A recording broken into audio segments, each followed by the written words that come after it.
Hello, friends. This is Dave Hurwitz, executive editor at ClassicsToday.com, here with part 2 of our Stokowski Retrospective.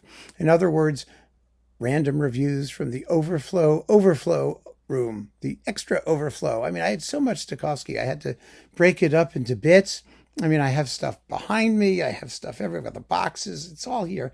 But some of the historical things I put somewhere else. And here we have them.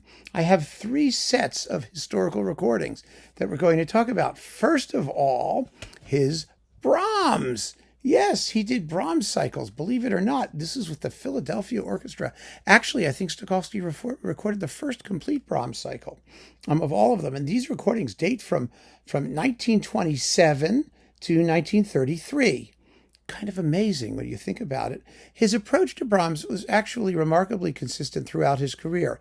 He did not muck about with the orchestration, too much, not more than anyone else did, in other words. His view of the piece was kind of, well, it's hard to describe. He never got the Third Symphony, let's put it that way. It was always something that was kind of beyond him, I think. The others are all very good, actually, for the most part. And you get an outline of themes for the First Symphony in here. This is on Biddulph recordings, and the transfers are as good as they get. They were by Ward Marston from the best available sources. If Ward Marston is the guy doing the transfers, that you're going to get top quality work. He's a remarkable guy.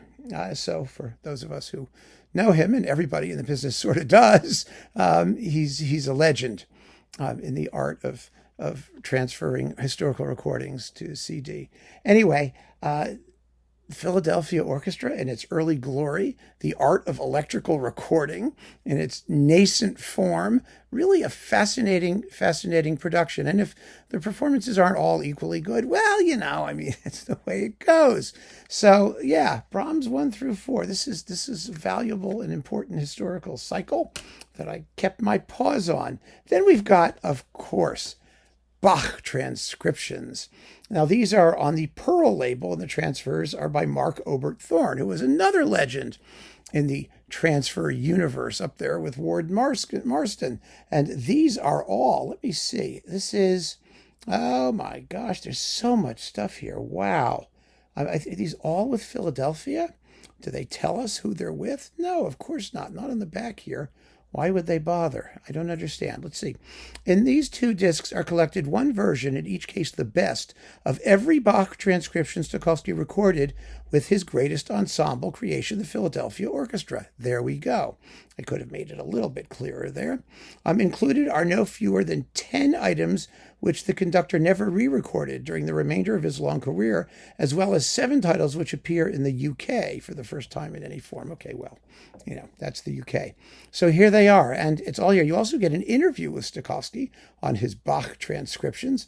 We forget way too easily that many people came to Bach through these. I did. I gotta tell you.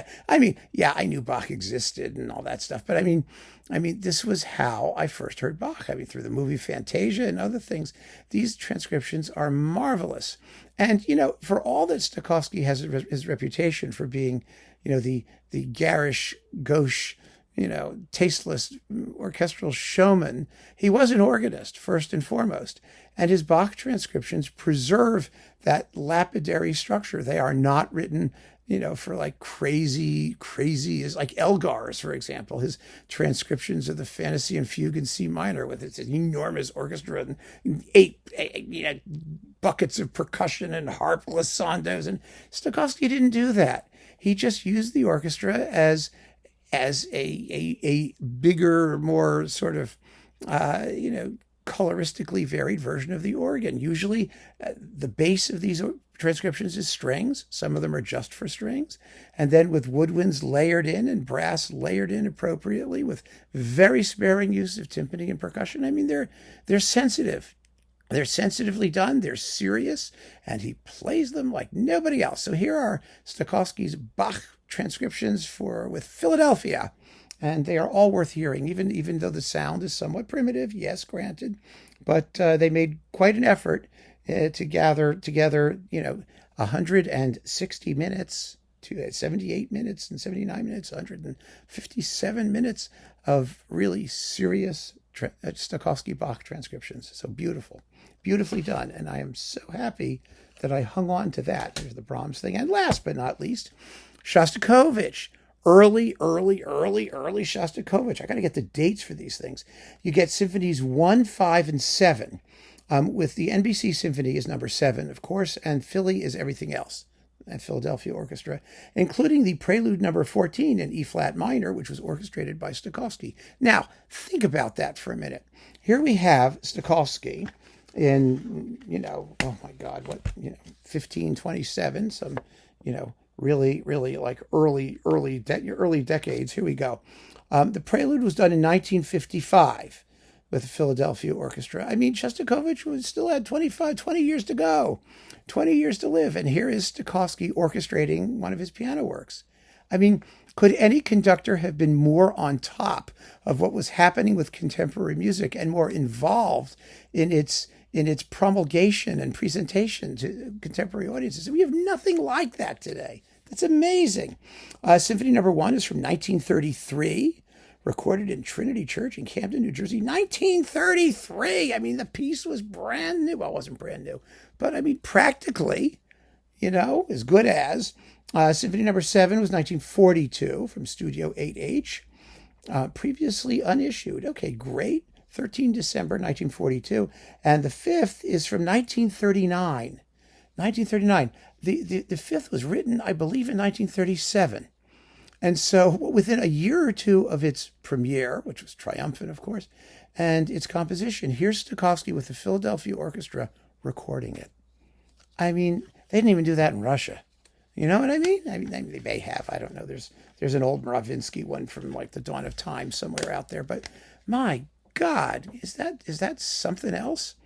I mean, really, I'm just awed by this man's career, by his comprehensive love and subsuming of the music of everything from Bach to Shostakovich with equal gusto and brilliance. I mean, it's just astonishing. Yeah, the sound sucks. Okay, fine. They're historical recordings. They're not going to sound fabulous, but who cares? I mean, it's just the fact that this stuff exists is a testament to what a healthy musical culture can produce, at least in the hands of a healthy performer who's interested in promoting that musical culture, right? Wonderful stuff. So these 3 albums, the Brahms, the Shostakovich, and the Bach transcriptions with Philadelphia, I mean, they are all bits of discographic history, and they all come from the hands, because you don't always use a baton, mostly hands, of the same guy. It's quite something really extraordinary. So keep on listening, friends. Thanks so much for joining me. Take care.